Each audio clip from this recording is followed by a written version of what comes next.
Beard Podcast is brought to you by these cool dudes. What's up, everybody? Welcome to the Red Beard Podcast. This is your boy Cooley, and I'm chilling with Mary Poppins. Mary Poppins. Yeah, man, because he's cool. He's cool. I'm Mary Poppins. So, what's up, man? Chilling, man, chilling. What's Yeah, going on dude. with you? Nothing much, man. I'm just thinking about how much I enjoyed Guardians of the Galaxy because it was awesome. Dude, you are a big fan of Guardians of the Galaxy. Like, you loved the first one. It was like your shit. So, what did you think about the second one? Do you think that it, blew away the first one, or do you think it was the same? Like, what's your take on that? I wouldn't say it blew away the first one. Right. But I think it was better because all the characters were already introduced and we could just jump right into the story and get right into the action. I felt like, like the first one was amazing and it didn't really have any right to be because like the characters and like the story and all that stuff, like nobody knew this stuff, man. Nobody knew the characters. Nobody knew anything that was going on. And the fact that it came out and, broke all the records that it did and, so many different people enjoyed it was fantastic. But this one had such high expectations. So for it to meet those expectations and in some cases exceed those expectations, it just had to be a better movie. Like, and there's no way that it wasn't a better movie than the first one. Right. But I also feel like it's a sequel, so a lot of people always wonder, like, oh, is the sequel going to be as good as the first one? Are you going to be able to top that? And I feel like they did. For me, personally, like, I thought this one was better than the first because it was just all around fun. Like when I had mentioned when we were kind of heading out of the theater is that we didn't have to worry about getting to know the characters. They had already been developed. We had formed a relationship with them from the first movie. You basically become invested in the characters, and you kind of already have a sense of their personalities. So I was already ready to go, as soon as it started. And it starts off with a lot of great action. The soundtrack is phenomenal, as it was in the first movie. And I don't know, like, I just really enjoyed the characters even more this time around. Like, my favorite character is Rocket. He is just such a funny character, and I enjoy watching him. And the fact that he's a raccoon, I think, is hilarious. And I don't know, he's just voiced by Bradley Cooper, and he adds that layer of sarcasm to him, which I think is really cool. And you forget that it's Bradley Cooper because of the way they screw with his voice, know. But I think a big thing for me in this sequel that really made it better than the first was adding Kurt Russell to the cast. Because he's just such a veteran actor and he's done everything, and he just has such a powerful presence when you see him on screen. So for me, that was a big part of why I enjoyed the movie. And Don and I had kind of brought up an interesting reference. Is anybody that is a horror fan knows that he was in John Carpenter's The Thing back in the day. That was one of his first movies. Mm-hmm. So he was like this alien kind of from another planet that was trying to colonize all these different worlds and planets in this movie, and he wasn't necessarily human form. That was just the form that he took, when he was on these different planets. Right. So for me, he was kind of like actually the Thing again, in a sense. He was this thing. So I thought that was kind of an interesting parallel from like something he's played in the past. So it was cool. Yeah, I mean, I love that he was in it, but I mean, dude, Stallone. Oh, that was awesome cameo. That was great. Like the different people that they had in there, like Ving Rhames. We talked about that the last time on the podcast. Michelle Yeoh, Michael Rosenbaum, who was unrecognizable because his character was, I don't know if it was makeup or CGI, but his character was friggin' cool as hell. It was Martin X. He was like that crystalline looking dude. Yep. So like these characters were like all really cool, and it was just really cool to see them all on screen. And like there were tons and tons of like like little things that they threw in there. It was like if you can think of it, then James Gunn gave it to us. Like he put everything he could into this movie, and it was awesome. One of the things that kind of I thought they did very well was Ego, the Living Planet, who is Kurt Russell's character. When they show Ego, like the planet itself, they didn't get like super corny with it or cheesy. It actually looked pretty cool. Like it was probably like one of the better looking representations of Ego that I've seen, including like, you know, stuff that I've seen in the comics. Because in the comics, it just kind of looks like, you know, they slapped a face on a planet. But in the movie, it really kind of looked like, you know, just some of the formations on the planet, like the rock formations and land formations and, you know, volcanoes or whatever. It just kind of looked like that made the face almost like, you know, when sometimes I look at the moon and I see a face in the moon, like just almost like a face with like kiss makeup on. And I don't know if anybody else sees that. It might just be me, but, you know, it just kind of felt like that. It felt like there was a face in there, but it wasn't, you know, this like blatant, you know, face on a planet thing. Right. I mean, I thought overall, you know, it was enjoyable on so many levels. The only thing I will say is I think one of the things that we experienced in the theater was there was one person that was like uncontrollably laughing at everything through the entire movie, which was a little distracting. But even that, in a sense, was not enough to pull me away from the film. I wanted to dump my soda on her. Yeah. Well, she definitely was annoying as hell. It was like everything that was supposed to be a joke in the film, even things that weren't supposed to be jokes, she was laughing at. It was almost like an uncomfortable laugh, but she was disturbing like a lot of people. There was this one dude that was sitting in front of her. He's like, really? He's like, it's not funny. He's like, you need to get out more. And like giving her shit. And he was just wicked pissed. But I mean, overall, I wasn't directly in front of her. I was a row in front of her, but like, you know, way off to the right. So I was able to kind of still enjoy the movie and not hear her directly behind me. But it was just such a damn good movie, man. The action was great. There was something else I was going to bring up that I really liked about the movie. Damn it, I just had it and I lost what it was. It was really funny. But and Groot, dude. Groot was awesome. Yeah. Like just this baby Groot. You know, like he added like a really like fun element to it, you know, like this really cute element to the film. Yeah. You know, especially if he was trying to grab all the different shit. You can't grab the right thing. Yeah, that was awesome. Yeah. Like the intro was probably like the best intro to a movie like I've ever seen. Like the best beginning. What was the beginning again? Remind me. It was Groot, baby Groot, running around. Oh yeah. That's right. Running That's around, right. dancing, and that's right. Trying to avoid things, and yeah, he wasn't even trying to avoid things. It was just like, you know, like just pure luck that he avoided like everything. Fatal accident that could have occurred. Yeah.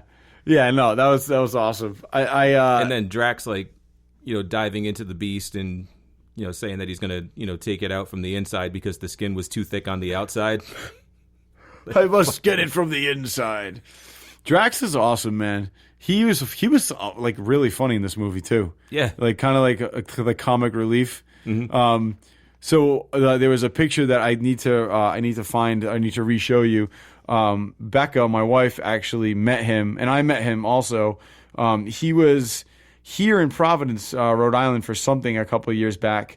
Before anybody knew him from Guardians, it was some wrestling thing, or he was here for, and he was at this club that I happened to be at, and he walked by me, and I'm 6'2".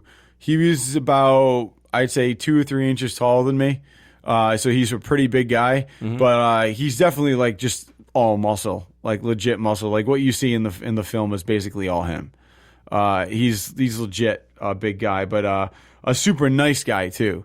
And that's one of the good things is meeting somebody like that. You would hope that they would actually be as nice as you want them to be in person. And he was just like a super cool guy. Right. So, but I feel like with the type of personality that he has on screen, it would be hard to see him like not as like a guy to get along with. I don't know. He just seemed like a pretty easygoing guy.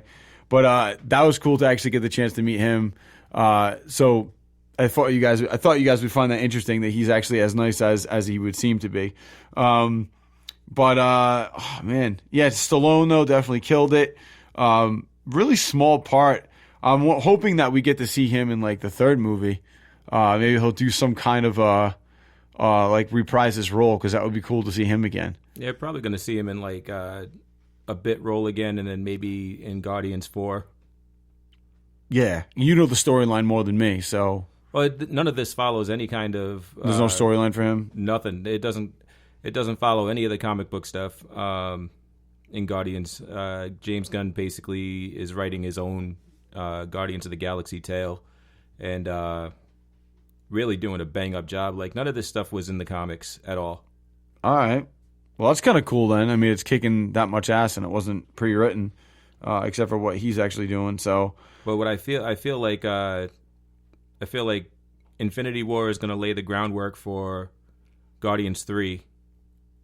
And then Infinity War, the second part of Infinity War, which is now titled Infinity Gauntlet, is probably going to be the catalyst, because it's.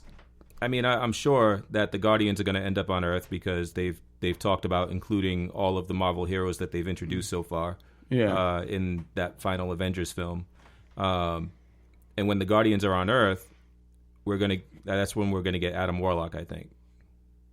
Who you've talked about a bunch of times already. Yeah, and that's who she introduced at the end of the movie. Right. When she had the that big like coffin looking thing. Yeah. He's like, oh, that what was it, Adam? Yeah. So that's gonna be cool. Mm-hmm. There was the post credit scenes were actually pretty cool too. Like it didn't seem over the top. Right. You know, like when they said 5 post credit scenes, I thought it was going to be a little redundant, but it wasn't. It actually worked really well. It was kind of like seeing like different sets of outtakes after like a movie's over. Yeah. So and that's basically what it was. But it was all these little cool scenes, and I thought that was awesome. So yeah, man, I give Guardians a 5, like 5 out of 5. Like I really enjoyed it. Can't wait for the next one. We know there's going to be a third one because that's already been announced. And every single trailer that we saw was like, before that movie was awesome. It was like a new Spider-Man trailer with like some new stuff in it. It was the new Star Wars movie. What else did we see in there? There was Alien Covenant. Oh yeah, Alien Covenant. Spider-Man Homecoming. Thor Ragnarok. Yeah, Thor. That was the other one. Star Wars. And I thought there was one more. That might have been it. If there was one more, I forgot what it was. There was one more, but it wasn't like. It was weird. It wasn't. It was out of place. It didn't really fit in with like the theme. Yeah. Of all the films that were being shown in the trailers. It was, but the trailers that made a difference for us were the ones that we just mentioned. Yeah, I think I leaned over. I leaned over to you at one point, and I was like, "How hard are you right now?" Because it was just like 7 or 6 trailers in a row of all like awesome stuff. So stuff that we've already talked about and seen. You bring up Alien Covenant briefly. There was a Defenders trailer. Oh, Defenders. Yeah, that's what it was. Which was interesting because that's a Netflix property, and I think they're weaving it into a whole Marvel related. You know what I mean? Yeah. But speaking of Alien Covenant, the only update I have on that is that there is a couple. There's like another clip and a new trailer which has some new scenes. The film has already been released overseas, and there's been some pre-screenings of it. And from what I've heard, people have good things to say about it, which is gives me hope that this movie is actually going to be good. And from what I've been reading, Ridley Scott actually made a statement and said that he's giving away a lot more, not giving away. He's answering more questions in this film. People had questions after Prometheus about what was going on, and he says that he answers a lot of the questions that people have, and that when the next one comes out, everything is actually going to come full circle. So, and one of the other cool things, Fassbender made a statement, and he also said that he actually doesn't know where the storyline is going, like after this third movie. He kind of just plays Walter and David, and he said that he treats Ridley Scott like he is actually one of the creators in the movies. Like he's like, the story will be told as he releases it. He doesn't ask him any questions until he gives him the answers. He just plays what he's handed. Mm-hmm. So I think that's kind of a cool way to do it, because if he knows stuff in the future, that might actually predict how he's going to play the character in the present. Right. So I don't know. There was some cool things. Some more things come out every week. So yeah, May 19th. I'm looking forward to that. So that's all I got on that. Yeah, man. Yeah. But dude, you've been watching American Gods. That's come out. Yeah, man. What do you think, dude? Man, it's probably the best show that's been created for television. I'm going to quote you. It doesn't compare to anything else on TV. It doesn't. Okay, explain that. Why? So you know how like when you have one thing that doesn't look or behave like anything else that you've ever seen? Yeah. That's usually what you mean when you say it doesn't compare. No, I get anything. That. And I knew that's where you were going with it. That's why I started laughing. But no, I mean, like give me an example. I mean, obviously, spoilers, doesn't matter. I mean, like, give me an example of something you saw in the show that brings you to that statement. You know, like, is it the look of it, how they do things? Is it like the way the storyline is playing out so far? Is it like the acting? Like, what is it about the show that separates it so far from everything else? All of the above. Okay. It's just unique. It's something that like, I don't know. There are things like, you read a book, right? Right. And the book is amazing. And there are things in the book, and you say to yourself, when you hear that there's like a movie or a TV show coming out, there are things in the book that you just know aren't going to make it because it's either too much, or it's going to be too difficult to do, or you're not going to be able to like, make that happen and make it realistic or make it believable. And they are doing all of that shit. And like, it's mind-blowing. Like, it's amazing. And I don't know, man. Like, it's because, again, like, this is one of those things where because of the gravity of it, and because of how fantastic and how amazing and how, unheard of this shit is, it's like, I don't want to give away any spoilers because then you're expecting it. Right. And it's one of those things where you're not going to get the same reaction that you have unless I see it. Yeah, exactly. Like, like if I tell you that this is what you're going to see, now you're like, oh, when is this going to happen? And then you see it and you're like, oh, I knew that was going to happen. But it would probably still be like, wow, that was great. He was right. But it won't be the same level of amazement. You know what I mean? I think the one thing that makes me want to watch it is something you said the other day. You were like, oh, it's like shit that, like the first, like every episode is like shit that you would expect to see in like a finale of a show, so that usually they save all the best shit for the finale. So, I mean, if that's like every episode, then like it's got to be fucking good. So, but it's on Stars, which I don't have. So I'm going to have to. Do you have Amazon Prime? Yeah. I think it's on Amazon Prime. Okay. But I can't tell if it's just because some websites I read are from the UK. Yeah. Because, like, in the UK, they may not have access to Stars or what. I don't know what the fucking situation is, but I know that it was released on Amazon Prime like a week before it hit Stars, but it was only in the UK at that time. I'll look into it. Look at Amazon Prime because it might be there. Okay. On Amazon Prime Video. But it's just fucking insane. Like, yeah. It's great. And Ian McShane. That's what I was just gonna ask you. Yeah, that dude is fucking great. Did you watch Deadwood? I watched episodes of it. I didn't watch it like consistently. But he was awesome in that. Mm-hmm. Ian McShane's awesome anyway. I mean, one of the things is like you forget that he's also very good at comedy, and he played Andy Samberg's father in Hot Rod. So I mean, he was great in that as from a comedic standpoint. But he was also in John Wick too. He's kind of like the guy who is in charge of this whole Assassin's Creed. This cult of assassins. So he's just great in everything. So I can only imagine that he's awesome in this. He's like old man Negan. Yeah, I can see. Yeah, I know what you mean. He has that cadence about him, and he has like that really like unique vocal style to when he talks. So he's been around for a while, man. Deadwood. Then he was in Carnival like back in the day too on HBO. So he's paid his dues. You know what I mean? And I'm glad he's in a lot more stuff. He deserves to be.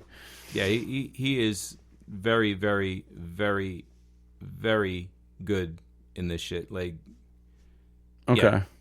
All right, man. I trust you on it. I mean, I definitely. Just the way you've been talking about it, I'll have to check it out. No, Orlando Jones made his debut yesterday. Yeah, I was saying he was in that. Yeah, was he good? Yeah, on episode 2, fucking great. Okay. Yeah, like I've not really ever was like Orlando Jones is fucking great. Yeah. Like, he's always been like, good or like, oh yeah, look, it's Orlando Jones, right? It's always the guy from the fucking Sprite commercial. But he's fucking great. Like great. Okay. Great. All right. Yeah. Man, you're really hyping this up. Yeah, dude. I can't hype it up enough. Okay. Like my level of hyptitude is not enough. Hyptitude. It's not enough to do the show justice or to paint a picture of what this show is going to be when you watch it. Like, I told a couple of friends of mine, like, they were like, oh, yeah, I'm just going to finish that. Fuck what you're watching. Yeah. Finn agrees. Finn agrees. Yeah, definitely. Yeah, fuck what you're watching. Watch this shit right now. Just start it. Well, I'm going to have to check out this show then. I'm going to have to check out American Gods on Stars. When does it come out? What days? Sundays? Sundays, yeah. Sundays, what time? Eastern time? 9 o'clock. 9 o'clock. All right, word. I think this will be a good time to take a quick break and hear a little bit about our sponsor. This episode of the Red Beard Podcast is brought to you by Supply and Demand Investing. Not all investments are created equal. Guys, did you know that the Standard & Poor's 500 is made up of the 500 of the 2,400 stocks on the New York Stock Exchange? Say word. And that the S&P 500 index, most quoted by the media outlets, is a cap-weighted index. A cap-weighted index gives more investment weight to larger companies and incrementally less and less to the smaller ones. Get the fuck out of here. Yet, there's another S&P 500 index that invests in the same 500 stocks equally. The question then is, which of these two indexes do you think has performed better over the past 5 years? I have an idea. Well, if you want to find out, go to supplyanddemandinvesting.com/redbeard.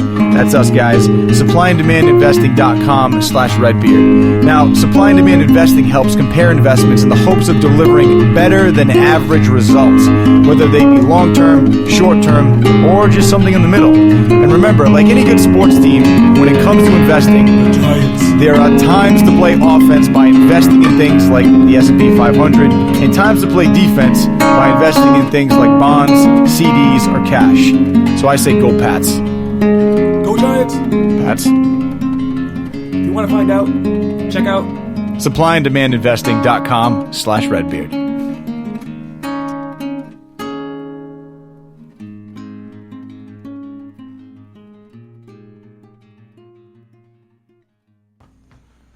And we're back. Yeah, man. So one of the other things I wanted to touch base on is I don't know if you've been watching Better Call Saul, man, but you watched Better Call Saul for a while back, right? I watched season 1, or most of season 1. Yeah. Up until the episode where they were like, he had to like find that family that was like that ran away, like yeah, and he had to find them, and like on that episode I stopped watching it. It wasn't because I was like, disappointed or anything. I just didn't, get back to it. Yep. And I plan on doing that, but when I get shows like that where like the longer I go without watching it, like the more work it's going to be to catch up. Yeah. And the more shit I have to not watch to catch up on that. So it's going to be like probably during a vacation or something like that you catch I'll up. do it. Yeah. I will say, man, I think if you were a fan of Breaking Bad, then you should definitely watch this because it's also written by Vince Gilligan and the creators of that. So, prior to American Gods, Breaking Bad was the best TV show that was ever made, in my opinion. So, you're putting it up there already? Huh? You're putting it up there already? What? With Breaking Bad, American Gods. Episode 1. Yeah. Episode 1. All right. There's only been one episode of this, and you're already... All right, man. Shit. Okay. Unless they would have to really fucking drop the ball at some point. And Okay. if they do, it's not like I'm going to eat my words. I mean, it's not like I can predict the future. But, Yeah. like, currently, the way that As it's of going... now, okay. I have every bit of faith in the world that this can be one of the greatest television shows ever. You heard it here first, folks. If not the greatest. Ever. So, well, there you go. Cooley's Mouth could be the best show ever. On that note, we'll jump back into kind of like the whole Breaking Bad being one of the best shows ever, and that transitions us into Saul. And I'm telling you, you have to catch back up when you get a chance, man, because dude, Bob Odenkirk is killing it in this show. He's like phenomenal. Not to mention. And I don't know his name, but the other guy who played Mike in Breaking Bad, he was kind of like the Mike Ehrmantraut dude. Yeah, the bald guy. You know what I mean? He what I really like about this show is not only do we see like how Saul becomes who he was in Breaking Bad, but we also see a little bit of Mike's backstory. How they know each other, but you actually get to see how he starts working for Gus. He was a parking lot attendant. Yeah. Yeah. Fucking great. You know what I mean? And it's just badass because it was the second episode of this third season. We got to see Gus actually come into play. He's working at, Los Polos Hermanos, as the manager, and he's running like a heroin business. You know what I mean? So you get to see the backstory of that. We've actually seen the guy in the wheelchair from Breaking Bad that had the bell. We get to see him before he was in the wheelchair and how he's probably going to end up there. But it's just, there's so many different pieces of the puzzle that are starting to actually come together. And it's awesome because they obviously reference Breaking Bad so much. Mm-hmm. So I feel like I'm watching the show all over again. Like I'm actually starting to, if there are any questions that I had about like people's backstory, I'm getting those answers. So it's satisfying on another level. So I think if anything, if you guys loved Breaking Bad, you owe it to yourself to check this out.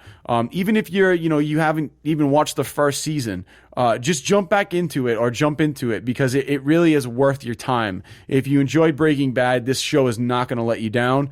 My wife actually didn't watch the second season. She's kind of kicking herself now because I've been talking about the third season, how great it is, and she's got to catch up. Yeah. So check out Better Call Saul, man. Bob Odenkirk already won, I think, a Golden Globe or an Emmy for it, just because he's doing such great work. So, and this guy is the same guy who, did, came from Second City, and did theater with people like Phil Hartman and Chris Farley, and he was a writer on SNL. He's the guy who wrote the Matt Foley character that Chris Farley did, the motivational speaker. So he's a very, very talented guy in more ways than one. So I'm excited to see where the show's going to go. So, and it's only third season, man. I don't think it's going to slow down anytime soon. So, yeah. Word.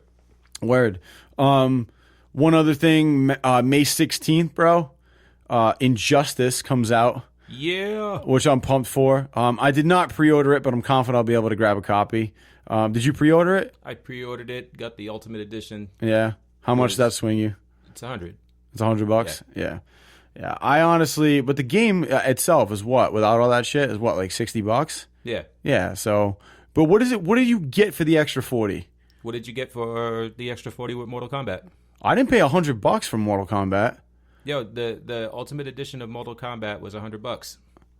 Dude, it's got like all the, it's gonna have all the same like attention given to it, like as far as like extra characters later on down the road, different stages, things like that that will come in, costume packs, like all the content that you would end up spending like $19, throughout the friggin' course of the game's life. Mm-hmm. Like you get as the bonus of having the Ultimate Edition. You just get everything unlocked. Yeah. Not immediately, obviously, but as it gets released. Yeah. No, dude, I don't remember spending that much on Mortal Kombat. I tell you that right now. Like, I know I didn't, because I went to GameStop, picked it up that night, and I spent like another $15 or $20 on something. It was the first combat pack that I got. Like, it was gonna, like, when that came out, I was gonna get it for like $5 or $10 cheaper. But like, I think But then how much did you spend on XL? I didn't. Well, what are you talking about? Because you had to spend money on XL to unlock Mortal Kombat XL. Like, because like you bought like the packs as they came out, right? Yeah. Yeah. So instead of waiting and spending the money as it comes out, and then spending, I think you end up spending like $10 or $15 more that way. Instead of doing that, I'm just getting it all in one shot. Yeah, I don't know. I just feel like if I was gonna, when I pre-ordered it, I feel like with everything I spent like maybe $80 as opposed to like the 60.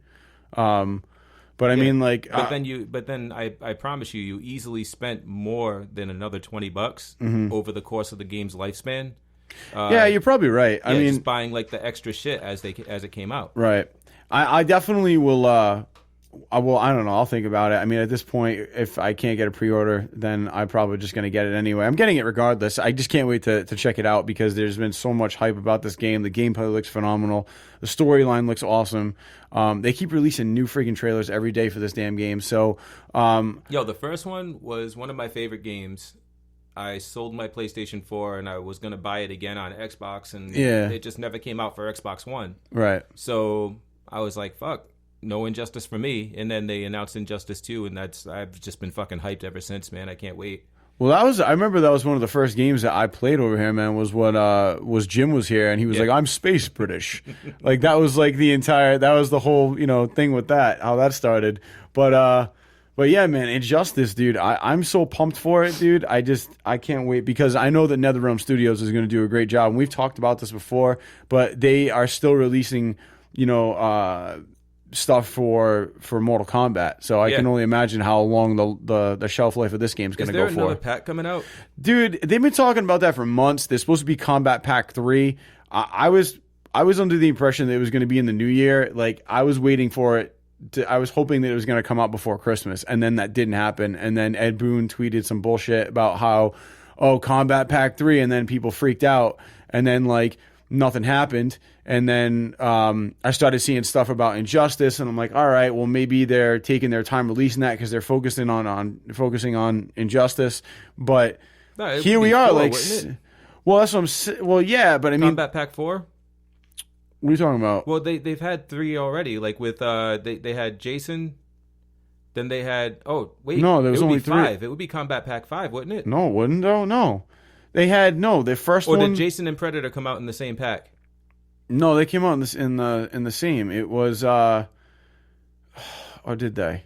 No, because you had Jason, Predator, you had no, it wasn't Alien. It was and Leatherface. Alien was the second one. It was the first one was Leatherface, Predator, that dude that was like a rock. I forgot his name. Nah, dude, the first one. No, I'm telling you, bro. I can see. Nah, it wasn't Leatherface, man. Leatherface was like the third one, man. Because Jason was the first one. Because I remember getting really fucking amped when Jason came out, and I bought that one. I bought Predator, and then I didn't get anything after that. So I don't have Leatherface, and I don't have Alien. And I don't have, what's his name? The fucking rock dude. So it was Jason, Predator, the rock dude, Leatherface, and then Alien. All right. This is what we're going to do. We're going to look it up right now because we have Google, because it's going to drive me fucking crazy. Jason Voorhees, Predator, Tanya, and Tremor. Those were the first 4 characters. So they came out in the same pack then? All 4 did. The second one was Leatherface, Alien, and 2 other fucking people. I don't remember who the fuck they were. It was fuck me. It was Alien, Leatherface, Triborg, and Boraicho, the dude who throws up everywhere. That was the second. The third has not come out yet. All right. We're waiting on Combat Pack 3. And I've heard rumors. These are all rumors. I've heard that they want to bring Smoke back. I've heard it could be Sindel. I heard that they were going to do Michael Myers. I heard Terminator, but who the hell knows? So, but leave it to NetherRealm to release, the coolest shit, because that's what they've done so far. Like, right. Never did I think they were actually going to get Predator in the fucking game. I thought that was bullshit. And then I was filming something like 2 years ago, and Jim sends me the link. He's like, yo, go online and look up Combat Pack 1. You're going to lose your shit. And right away, I knew it was Predator. And when I saw the preview, dude, I lost my fucking shit. Because that has been like my dream, is like Mortal Kombat and Predator in the same game would be the fucking best game ever. And that's exactly what this game was. Mm-hmm. And then they threw Alien in. And I'm like, well, I'm just going to have to like go in the bathroom by myself for a little bit. And then and I can't imagine like what is coming out next, man. So we'll see. So, but Injustice obviously coming out, and they're going to hopefully be adding some stuff for Mortal Kombat XL, with that 3, because we're still waiting on it. So, Word. Nicki Minaj, do you hate her or like her? Yo, up until this morning, I was not a fan of Nicki Minaj in any way. I didn't hate her. I just wasn't. She wasn't on my radar. She wasn't anybody that I'm not listening to her. I'm not like looking for her next release. I'm not trying to see if she's starring in any movies. I'm not fucking can't wait for her new video. Like that's not me. Like Nicki Minaj is not my style of rapper. Well, I'm going to jump in on that. I'm going to let you explain what we're about to talk about, because this is badass. But like, I didn't like her either. I think I don't like her rap style. That's not like my thing. I think her lyrics are kind of cheesy. I don't like how she gets like wicked deep voice for no reason. Like in her songs, I think she's arrogant. Like when she's on stage, I think some of the things she does are a little kind of like, I don't know, gratuitous, but overall, I'm just not a fan. But what happened today? What information was released? No, I mean she was talking about a contest that she was having, and she told her fans that were in the contest, or the winners of the contest would be flown out to hang out with her or whatever, or go to one of her shows. I can't remember what the actual contest was, but she literally said, like, Mama has enough money to, fly you from anywhere in the world, to come and see me. And it's like, one of the fans was just like, yeah, well, you got enough money to pay for my my college tuition.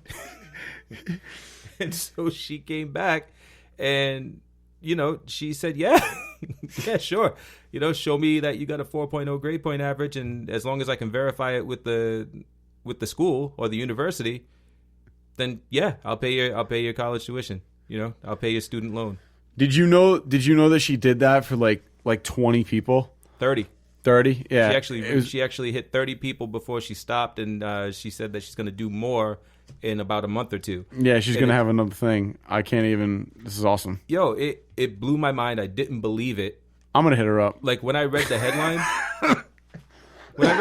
I couldn't believe that she was doing it. Well, people didn't believe her, and she actually she got her bank statement and blacked out a bunch of shit, and you can see all the transactions. Yeah, that she literally paid off people's shit. Yeah, one dude was like, "Yeah, I need $1,000 for blah blah blah," and she came back on Twitter like, "Oh, that's it, done. That's all you need. It's 1,000, done." I'm just like, okay, wish I could do that. I would do that in a heartbeat if I could. Yeah. But the coolest shit is that she doesn't have to do that. And no. And she totally just fucking. It's mind blowing to me. I think it's you know what though? I feel it's like awesome. This is something that people should be doing on that type of money. Exactly. You have so much fucking money that you're never going to spend in a lifetime. They're buying Bugattis and fucking stupid shit. Like just shit that you can't take with you, man. Shit that's not going to leave a legacy behind for you, man.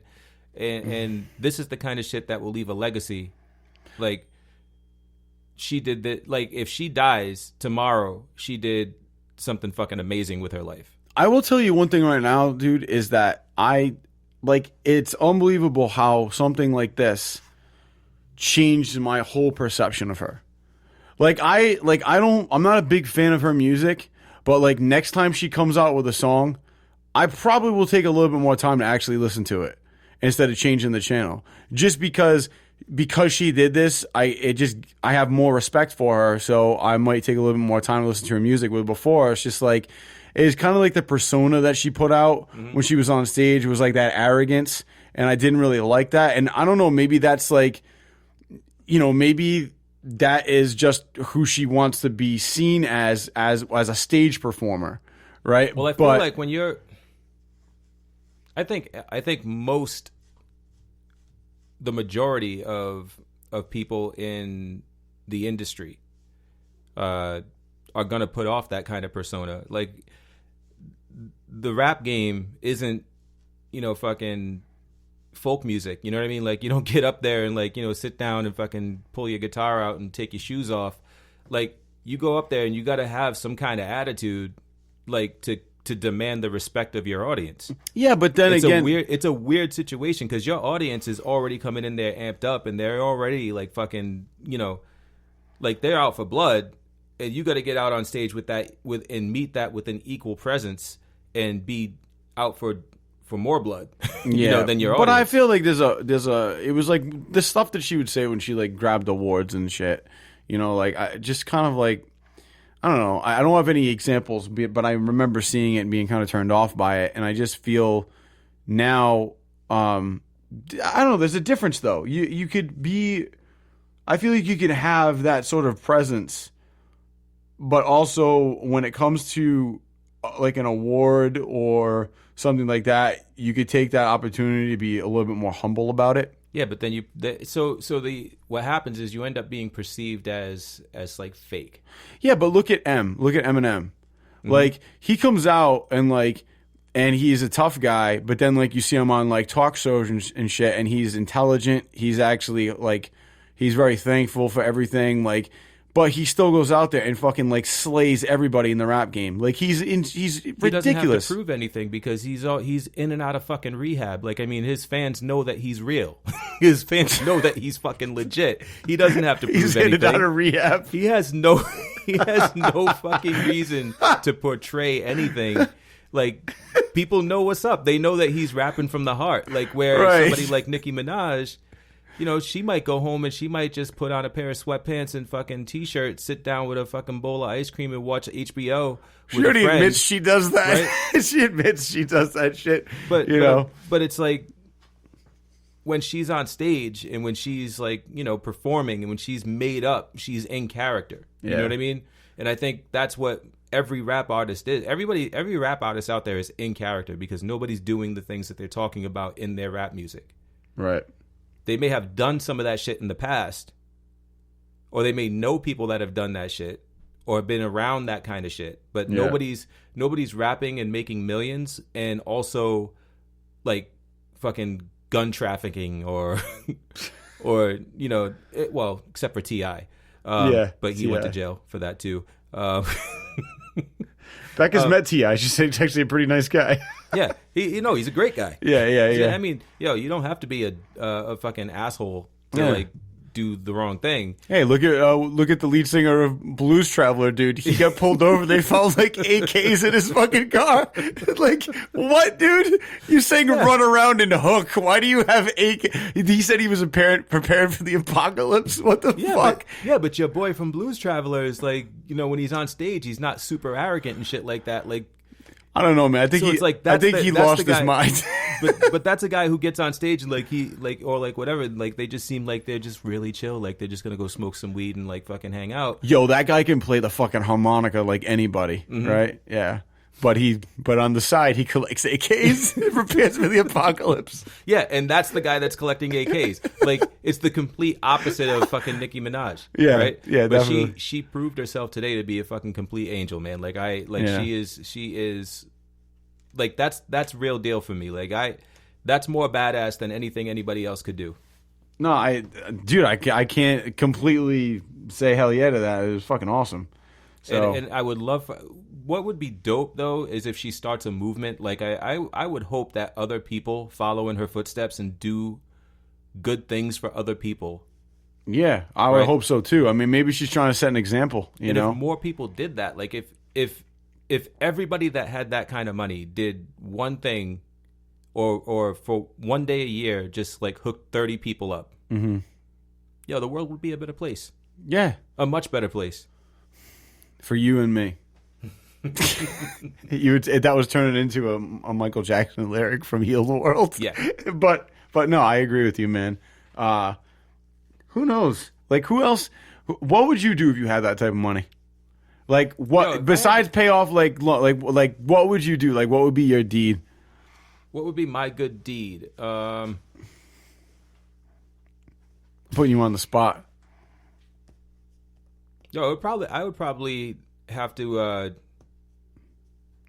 say I'd do something for the community, like probably build like a facility for kids to Dude, like you're just thinking what I was thinking, yeah. to like hang out like after school and do shit, like probably in conjunction with Steambox or something like that, like just like help out that organization, because I really believe in what he's doing. It's just like something like that. I'd have to do something like that just because I believe like kids like need college kids definitely, but the kids that are in high school now, they need motivation to continue their education. Yeah. And stay off the streets and stay, out of trouble. And like I would want to contribute to that as much as I could. So what I would do is something similar, but for me it would be different high schools. I would basically but I would basically fund their arts department, because I feel like that's the first thing to go. And being somebody that like is an actor and is considers to be very artistic and an artist, like that stuff is just as important as like a math class. It's just as important as like an English class or whatever. I think like civics is something they don't teach but needs to be taught again in schools. Richard Dreyfuss is a big advocate for that, for civics. That's like his thing. Like civics needs to be in school. There's like a petition he put out you could sign and stuff. But I thought you meant Hondas. No, but civics, yeah. I was like, oh, yeah. Well, Richard Dreyfuss. Honda, yeah, he's a big fan of the Honda Civic with a body kit. But that 2003 Civic body kit, pimp. But no, honestly, I don't know. I think the arts department is very important, and I feel like a lot of schools don't have that because they need to cut costs, and that's the first thing to go, and it shouldn't be. So if that's what I would do. Did have like more money, like if I was like Trump rich, right? I think one thing that I would love to do is like, maybe find a high school or whatever, and like kind of maybe do it like once a year, and like just give like teachers like a raise out of my own pocket. You know what I mean? Because like they need that. Yeah. Well, I mean, I have a lot of friends that are teachers, and I was adjunct for a while at a college, and I'll tell you, dude, like teachers don't make anything close to what they should. Yeah, no shit. They get screwed. So, they should definitely be getting paid more because they're educating the next generation, and those are the people that are going to be running the country. So it's important. But, that's what I would do. That's me. I'm a big fan of the arts, and I feel like you're kind of in the same direction. So, obviously we're doing this, so we're a big fan of the arts. It's entertainment, so as fun as it is. So, yeah. Yeah, it was that Spider-Man clip that came out. Did you see that? I did, dude. Awesome. Dude, Tom Holland is a G, right? Yeah. Like, so, I don't know, man. Like, I'm psyched that he's playing Spider-Man because it couldn't be more perfect for the role, and we've seen him in what was it, the last Avengers movie, Captain America movie. He was great in that, what I mean, teaming up with the Avengers. That was great to see him there. So I can't wait to just see a full movie of him, and kind of how he's coming into being Spider-Man that we all love and know. And I just like the whole teaming up with the Avengers, aspect of it. Like we're just getting to see all these characters come together. It's so cool that Marvel's doing that. Like Marvel is just bringing in like Iron Man. Like you get to see all these characters. Like they're blending into the movies together now. It's great. Yeah. It is literally the Marvel universe. So, but he's great, man. And that he had that lip sync battle that we watched, which he's fucking awesome, man. So I was obviously looked this up, and I think it's worth mentioning. I mean, you can't move like that in a lip sync battle and dance like that without dance experience, and he has a lot of dance experience, and that he crushed that because he has that experience. Like he went out there and he was moving like a chick for a little bit. It was great, man. And who was he up against again? Who was that chick? Zendaya. Yeah, and she even said at the end of the lip sync battle, as soon as she started doing this thing, she's like, "I lost." Yeah, like you can't beat that. So like your boy is Diesel. Yeah, he is. Like he's ripped, but he has to be for Spider-Man. Like he's not like The Rock big. Yeah, but he's like that dude is cut. Yeah, but have you seen his workout on YouTube that he had to do for Spider-Man? No. Oh, it's insane. He went through like a similar workout, like a shred like workout that like everybody, all those like superheroes have to go through. Like look at Tobey Maguire, man, as a reference. Like in the first Spider-Man, yeah, right. He like takes off his shirt and then he's all jacked. You know what I mean? Like, yeah, Spider-Man has to be jacked too. You know what I mean? So, but he's still got that Spider-Man physique going on. You know what I mean? Mm-hmm. And I think he has to keep up with that because he's obviously going to be in more than one movie, and he's got to stay athletic and he's got to stay flexible and have all those gymnastic skills. So, and he clearly showed that in the lip sync battle where he like popped up on his hand and his legs were like tilted. So that's some like parkour shit. Yeah. So, yeah, man, he's awesome. And you know what I really liked about the trailer is when he climbs on the ceiling and his friend is in the room and catches him, and then you hear Aunt May downstairs being like, "What's going on?" It's nothing, but you see like that because you hear Tom Holland in interviews, and he's very British and blah blah blah blah blah. Like, "Oh, thank you so much," but he's really like proper. And like you could tell he's like a mature guy, but then like when he Spider-Man, he's like no, we can't let her in the room because when she comes in here, you see she's gonna freak out. Like he turns into that like paranoid like Spider-Man. Yeah. Like, and I love that we're getting to see like that scared little kid, and that's I think what we've been waiting to see as Spider-Man. I love that his buddy is building the Death Star. Yeah, it's so great. It just drops. Yeah, it's awesome. He was almost done with it. Yeah, the fucking thing was ruined. So, like Lego has that shit in the store. Yeah. Like, yeah, I've seen that. That's gonna take a long time to build, man. Yeah, dude, it's such a good trailer, and dude, I will continue to say it. Michael Keaton just looks like he's gonna knock the shit out of the park. Like he really does. He's such a good actor, and I'm so glad that he's getting to play a superhero's villain because he's already played, the superhero portion as Batman. So we get to see this other grand role of his. So it's awesome. Yeah, Wonder Woman had a new trailer. Awesome. I watched that. I liked it, but I'm still worried, man. I'm still worried that Chris Pine is going to be the focus of this film. Dude, it was funny because I watched the trailer last night. It was on because the MTV Movie Awards were on last night. Mm-hmm. And I was switching between that and the Celtics, and they fucking lost. But anyway, the Wonder Woman trailer, I was watching it specifically with you saying that in mind. Like seeing like how much Chris Pine was in it. I don't know, man. I don't think that he's going to overshadow her. I don't. I feel like he's the male interest in the movie, but no, exactly. But that's my problem is that there is a male interest in the movie. Like Wonder Woman is. It's weird, man. It's weird. But dude, but no. But I don't think it's going to take away from the film, though. I feel like in any scenario, right? Like in any superhero movie, like a Batman movie, there's always like the love interest that Batman has, right? And yeah, it's like you had like Nicole Kidman and Kim Basinger, who was like hot as shit when she was in the first Batman. like she was very attractive and she was a character that was worth watching, and we were invested in her as Vicky Vale, but she didn't take away from Batman, and I feel like Chris Pine. Well, no, because Vicky Vale was probably in the film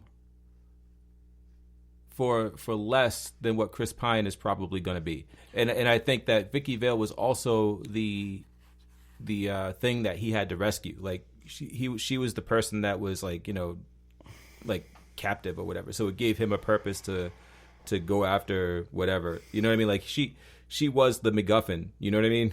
Yeah, but I still don't think from that trailer it looks like Chris Pine is gonna take away from Wonder Woman. I don't think he's gonna overshadow her. The movie is obviously about Wonder Woman, but the fact that he's there and the fact that she has a male love interest, right?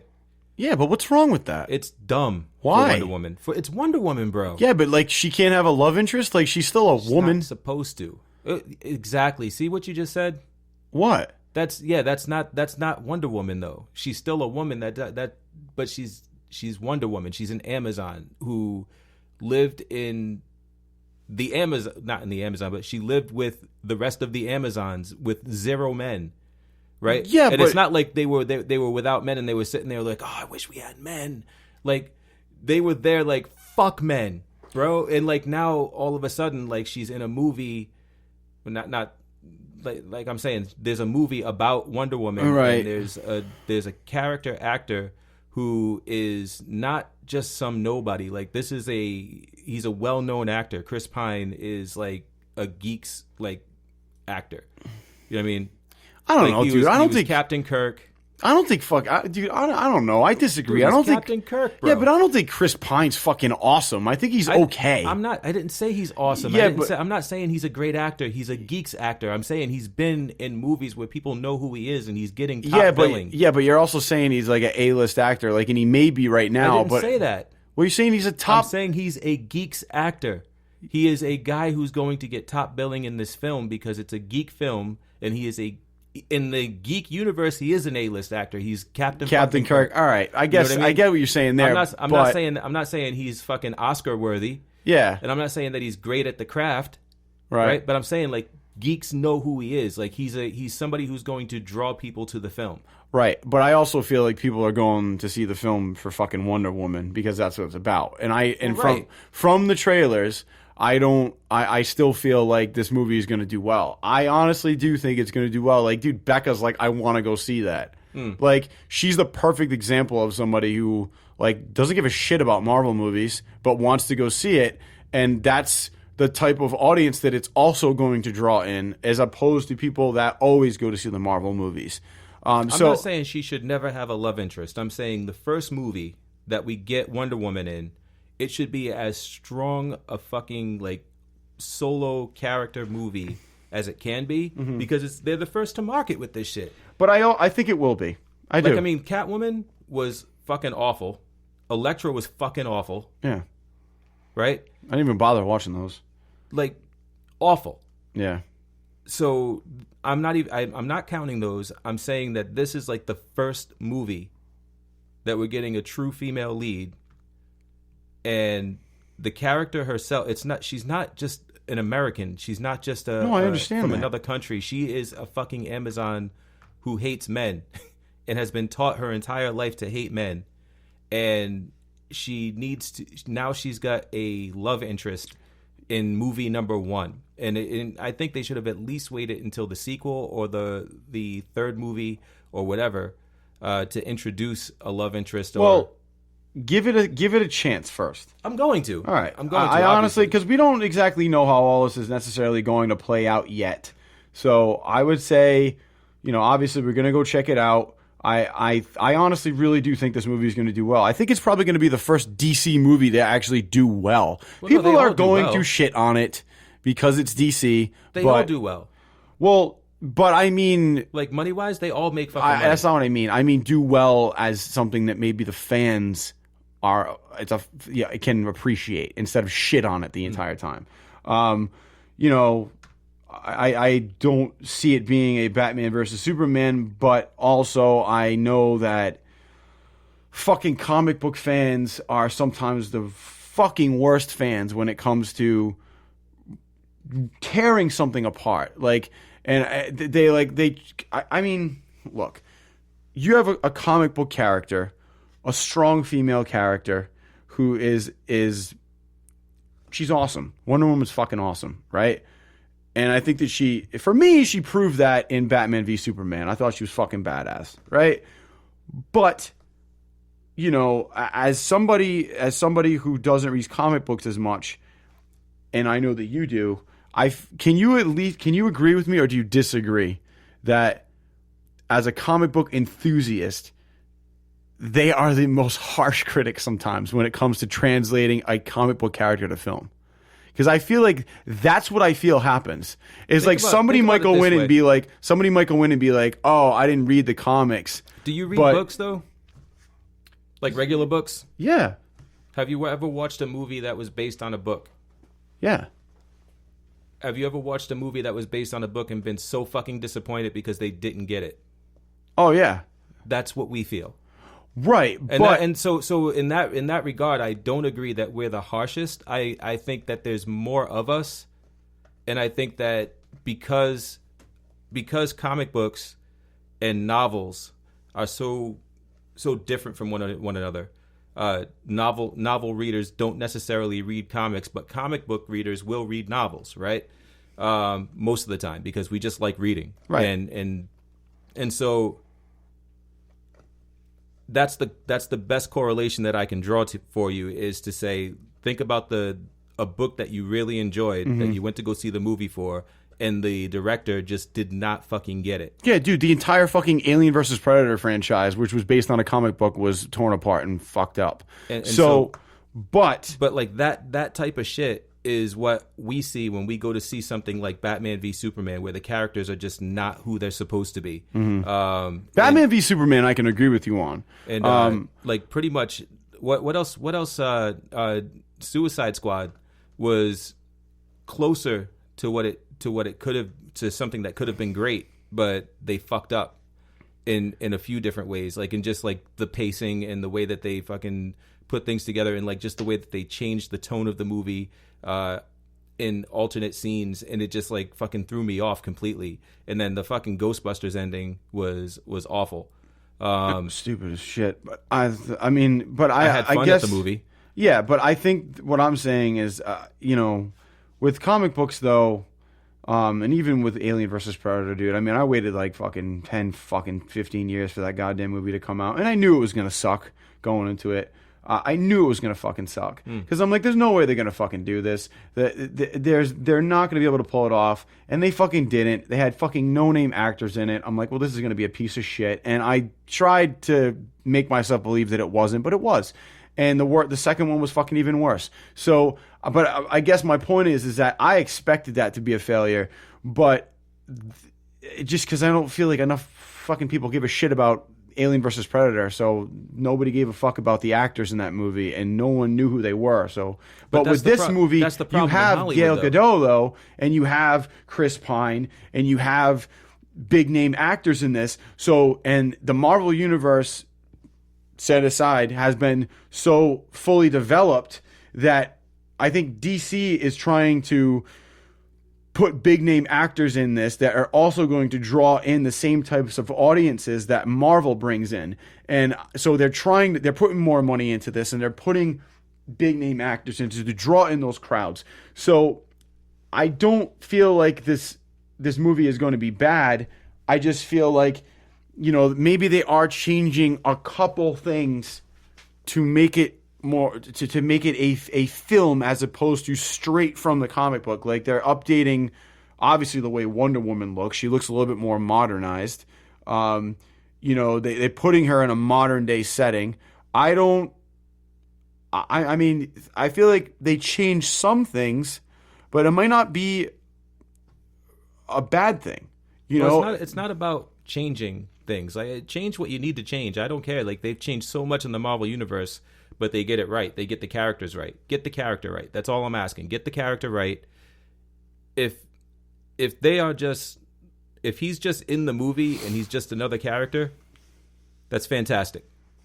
It's great. But if he's in the movie and he's a love interest, because Steve Trevor is a love interest for Wonder Woman, right? But if they play it off as a love interest, and there's moments in the movie where, like, you know, if they fucking kiss, I'm gonna fucking puke. That's how bad it is. Okay. To do that shit in movie number 1. They just can't do that shit.